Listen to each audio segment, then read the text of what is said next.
6월 8일 수요일 삶의 기적을 일으키는 30분 예배를 시작하도록 하겠습니다. 하나님께서 오늘 우리에게 주신 말씀은 갈라디아서 3장 10절에서 14절까지 말씀입니다. 이 말씀 제가 봉독하도록 하겠습니다. 무릇 율법 행위에 속한 자들은 저주 아래 있나니 기록된 바 누구든지 율법책에 기록된 대로 모든 일을 항상 행하지 아니하는 자는 저주 아래 있는 자라 하였습니다. 또 하나님 앞에서 아무도 율법으로 말미암아 의롭게 되지 못할 것이 분명하니 이는 의인은 믿음으로 말미암아 상이라 하였습니다. 율법은 믿음에서 난 것이 아니니 율법을 행하는 자는 그 가운데서 살리라 하였느니라. 그리스도께서 우리를 위하여 저주를 받은 바 되사 율법의 저주에서 우리를 속량하셨으니 기록된 바 나무에 달린 자마다 저주 아래 있는 자라 하였습니다. 이는 그리스도 예수 안에서 아브라함의 복이 이방인에게 미치게 하고 또 우리로 하여금 믿음으로 말미암아 성령의 약속을 받게 하려 합니다. 아멘. 오늘 이 시간 하나님께서 우리에게 주신 말씀을 듣기 전에 잠시 기도하는 시간 갖도록 하겠습니다. 하나님 아버지, 오늘도 어리석고 미련한 저희들 하나님이 사랑하셔서 저희를 만나주시고 저희에게 말씀하여 주시니 감사합니다. 하나님이 저희를 사랑하셔서 계속해서 말씀하시지만 그럼에도 저희는 연약해서 자꾸 잃어버리고 이 세상을 정말 힘들고 어렵게 살아가는 저희를 아시기에 오늘도 다시 한번 저희에게 말씀하셔서 우리가 누구인지 우리를 사랑하신 하나님의 크신 사랑이 얼마나 놀라운지를 기억하게 하셔서 그 하나님을 믿음으로 담대하게 세상을 살아갈 수 있도록 인도하여 주시니 감사합니다. 오늘도 주시는 말씀을 믿고 담대히 세상을 살아가는 저희가 될 수 있도록 은혜 베풀어 주옵소서. 예수님의 이름으로 감사하며 기도드리옵나이다. 아멘. 하나님께서는 갈라디아서 3장 10절의 말씀을 통해서 우리에게 이렇게 말씀하십니다. 무릇 율법 행위에 속한 자들은 저주 아래 있나니 기록된 바 누구든지 율법책에 기록된 대로 모든 일을 항상 행하지 아니하는 자는 저주 아래 있는 자라 하였습니다. 라고 말씀합니다.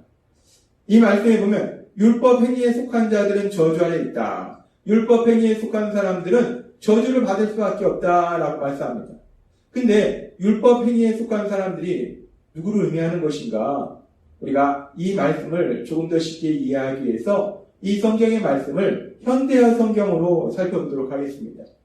현대어 성경은 이 갈라디아 3장 10절의 말씀을 이렇게 말씀합니다. 그렇습니다. 유대교의 율법을 지켜 구원을 얻으려는 사람은 하나님의 저주 아래 있는 셈입니다. 성경이 매우 분명하게 하나님의 율법책에 기록된 것을 하나라도 어기는 자는 저주를 받을 것이라 라고 기록하고 있기 때문입니다. 라고 말씀합니다. 지금 우리가 현대어 성경으로 이 말씀을 보니까 율법 행위에 속한 자들은 누구를 의미하는가? 유대교의 율법을 지켜 구원을 얻으려는 사람. 율법 행위에 속했다라는 것은 율법을 지킴으로 인해서 구원을 얻으려는 사람이라는 거예요. 즉 자신의 힘과 노력으로 하나님의 말씀을 지킴으로 인해서 구원을 얻겠다라고 생각하는 사람, 자신의 힘과 노력으로 세상을 살겠다라고 생각하는 사람을 의미한다는 거예요. 그런데 그렇게 자신의 힘과 노력으로 구원을 얻겠다, 하나님의 말씀을 지키겠다, 세상을 살아가겠다라고 생각하는 사람은 저주 아래 있다는 거예요. 모두 다 저주를 받을 수밖에 없다는 겁니다. 왜 그러냐면 하나님께서 우리에게 수없이 말씀해 주셨지만 그리고 오늘 말씀에서도 율법의 행위로 의롭다 하심을 받을 수 있는 사람이 없다고 말씀하신 것처럼 우리가 하나님이 주신 그 율법의 말씀, 그 율법의 말씀을 100% 지킬 수 있는 사람은 아무도 없다는 거예요. 자신의 힘과 노력으로 하나님의 말씀을 100% 지킬 수 있는 사람은 아무도 없는데 근데 이 갈라디아서 3장의 말씀처럼 그 율법의 말씀을 하나라도 어기는 자는 저주 아래 있다는 거예요. 그 율법의 말씀을 지키지 못하면 저주 아래 있다는 거예요.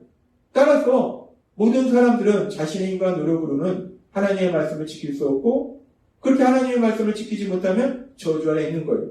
따라서 모든 사람들은 결국은 저주를 받을 수밖에 없다라는 말씀이라는 거예요.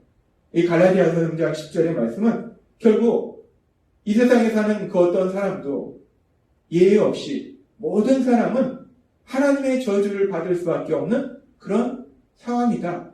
모든 사람은 하나님의 저주를 받을 수밖에 없다라고 말씀한다. 그 모든 사람은 과거에 살았던 사람도 되고 현재에 살고 있는 사람도 되고 앞으로 살아야 될 사람도 된다는 거예요.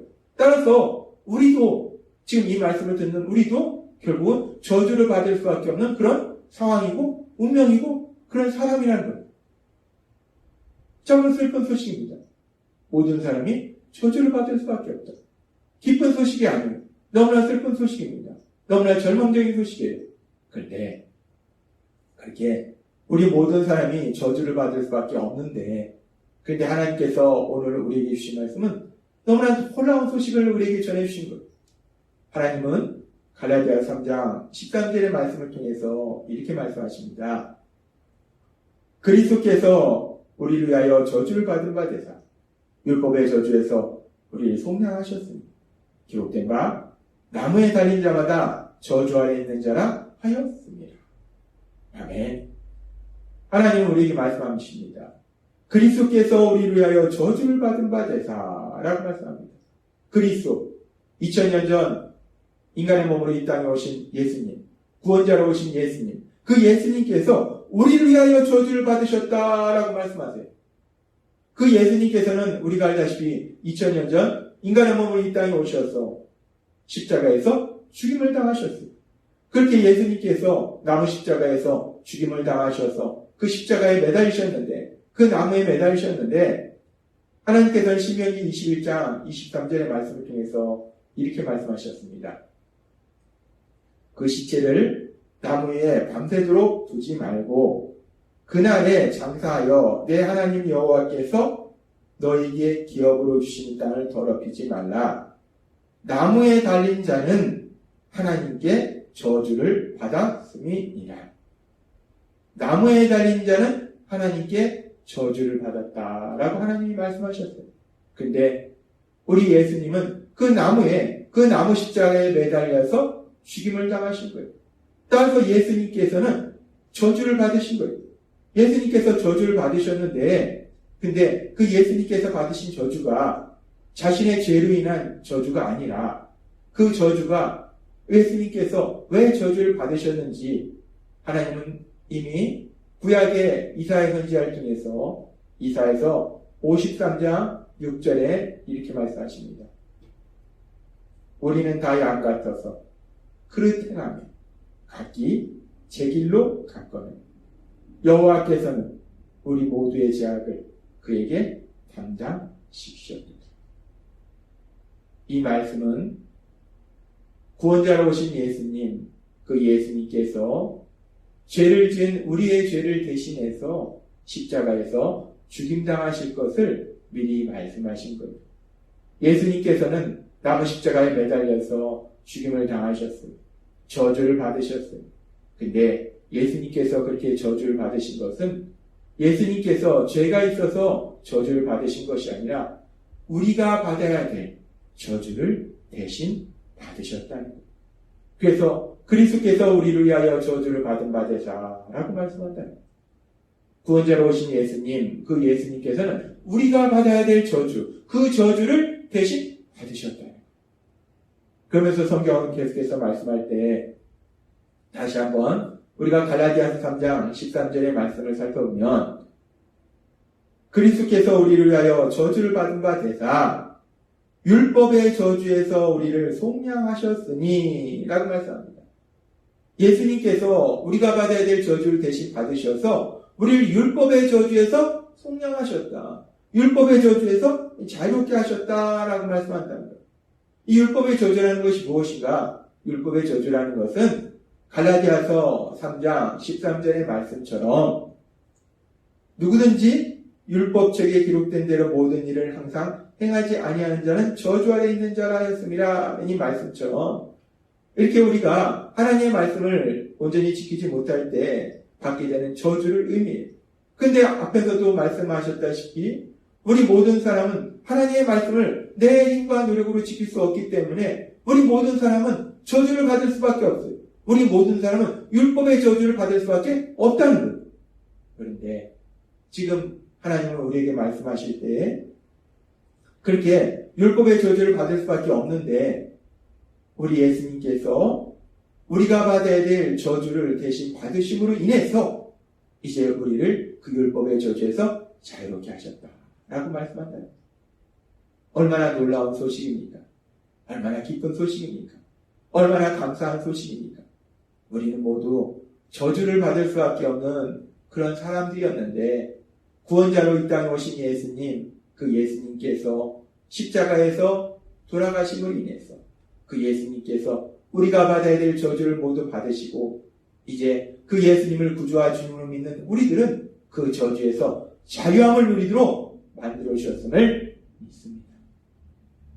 하나님께서는 우리에게 그 예수님의 십자가 죽으심을 통해서 그 저주에서 자유함을 주셨다는 거예요. 이제 우리는 그 저주에서 자유함을 누린다는 거예요. 하나님은 오늘 그 부분을 우리에게 분명히 말씀한다는 거예요. 갈라디아서 3장 13절의 말씀처럼 그리스도께서 우리를 위하여 저주를 받은 바 되사 율법의 저주에서 우리를 속량하셨으니 기록된 바 나무에 달린 자마다 저주 아래 있는 자라 하였습니다. 그리스도께서 우리를 위하여 저주를 받은 바 되사 율법의 저주에서 우리를 속량하셨습니다. 아멘. 구원자로 오신 예수님, 그 예수님께서 십자가 죽으심을 통해서 우리가 받아야 될 저주를 대신 받으셔서 우리를 그 율법의 저주에서 자유롭게 하신다는 거예요. 그러면서 우리가 오늘 이 말씀을 구체적인 우리 삶으로 들어가서 생각해보면 그렇다면 그 율법의 저주라는 것이 무엇인가? 저주라는 것이 무엇인가? 물론 우리가 생각할 때 저주라는 것은 많은 안 좋은 일들, 나쁜 일들을 생각할 수 있겠지만 그 저주가 무서운 것이, 저주가 두려운 것이, 저주가 무엇을 의미하는가? 율법의 저주는 가장 중요한 것은 이 세상을 만드셨고 이 세상을 다스리고 계시고 우리에게 생명을 주시고 모든 좋은 것을 주시는 그 하나님, 그 하나님과의 관계가 단절되는 것, 그것이 바로 저주라는 것. 가장 무서운 저주는 돈이 없는 게 아니고 병에 걸리는 게 아니고 하나님과의 관계가 단절되는 것, 그것이 가장 무서운 저주라는 것. 그래서 우리 예수님께서 십자가에서 돌아가실 때 우리가 받으실 저주를, 받아야 될 저주를 대신 받으실 때 우리 예수님께서는 십자가에서 돌아가시면서 이렇게 말씀하셨어요. 마태복음 27장 46절 말씀. 마태복음 27장 46절 말씀. 제90쯤에 예수께서 크게 소리지르어 이르시되 엘리 엘리 라마 사박다니 하시니 이는 곧 나의 하나님 나의 하나님 어찌하여 나를 버리셨나이까 하는 뜻이다. 예수님은 말씀하십니다. 십자가 위에서 엘리 엘리 라마 사박다니 나의 하나님 나의 하나님 어찌하여 나를 버리셨나이까. 예수님께서 십자가에서 죽임당하실 때 예수님은 하나님과의 관계가 단절되는 그 저주를 우리 예수님이 대신 받으셨다는 것. 그렇습니다. 저주는 하나님과의 관계가 단절되는 것. 그런데 우리는 모두 그렇게 하나님과의 관계가 단절될 수밖에 없는 그런 사람들이었는데 오늘 주신 말씀처럼 우리 예수님께서 우리가 받아야 될 저주를 대신 받으셔서 우리를 그 저주에서 자유롭게 하셨기 때문에 이제 우리는 하나님과의 관계가 단절된 것이 아니라 그 하나님과 사랑의 관계 속에서 더 나아가서 그 하나님을 아버지라 부르는 놀라운 복을 누리고 있음을 믿습니다. 오늘 주신 말씀처럼 우리가 받아야 될 저주를 대신 받으셔서 우리를 그 모든 저주에서 자유롭게 하신 그 예수님, 그 예수님을 우리가 구주와 주님으로 믿음으로 인해서 더 이상 저주의 삶을 사는 것이 아니라 그 저주에서 자유함을 누려서 우리 하나님과 사랑의 관계 속에 살아가는 놀라운 복을 누리시는 여러분 되시길 주님의 이름으로 축원합니다. 기도하겠습니다. 하나님 아버지 감사합니다. 오늘도 주신 말씀처럼 우리 예수님 십자가에서 죽임당하심으로 인해서 우리가 받아야 될 저주를 대신 받으셔서 우리를 그 저주에서 자유롭게 하시니 감사합니다. 이제 그 예수님을 믿음으로 그 저주에서 자유함을 누리며 우리 하나님과 사랑의 관계 속에 살아가는 저희가 될 수 있도록 은혜 베풀어 주옵소서. 예수님의 이름으로 감사하며 기도드리옵나이다. 아멘. 이 시간도 하나님께서 우리 주신 말씀을 묵상하면서 조용히 기도하는 시간 갖도록